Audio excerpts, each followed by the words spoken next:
सभी देशवासियों को नमस्कार और सभी को गणेश चतुर्थी की बहुत सारी शुभकामनाएं।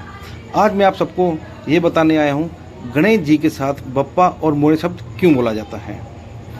मुख्य रूप से यह त्यौहार महाराष्ट्र और मुंबई में मनाया जाता है। वहाँ पे बप्पा को पिताजी बोला जाता है, पिताजी को बप्पा जी बोला जाता है, यानी कि गणेश जी को पिताजी के रूप में पूजते हैं, उनकी पूजा करते हैं।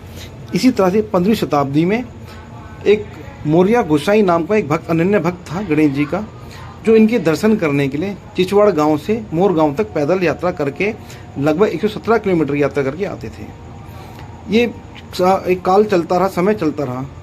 जब वो कुछ बुजुर्ग हो गए, बूढ़े हो गए, आने में असमर्थ हो गए, तो गणेश जी ने उनको सपने में आके दर्शन दिए और कहा कल सुबह मैं आपके सामने प्रकट होऊंगा।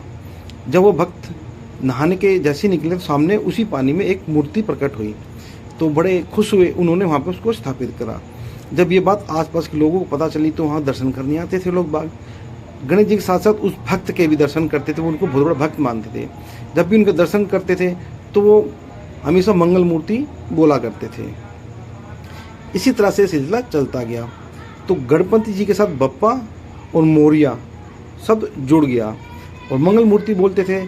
तो इसी तरह से गणपति बप्पा मोरिया, मंगल मूर्ति मोरिया, अगले ब्रश तो जल्दी है। अगले ब्रश का मतलब ये हुआ गणपति जी हमने आपको विराजमान कराए घर के अंदर, जितने भी दुख दर्द पीड़ा है सब आप अपने अंदर हर लो, और अगले ब्रश फिर आपको जल्दी आना है, क्योंकि अगले ब्रश तक फिर इस तरह की समस्याएं आ जाएंगी, तो उनका निवारण आपको करना होगा। इस प्रकार ये गणपति और मोरिया शब्द यहाँ से जुड़ा है। सभी देशवासियों को गणपति की ढेर सारी शुभकामनाएं। जय हिंद, जय भारत। इसी तरह से धन्यवाद सबका।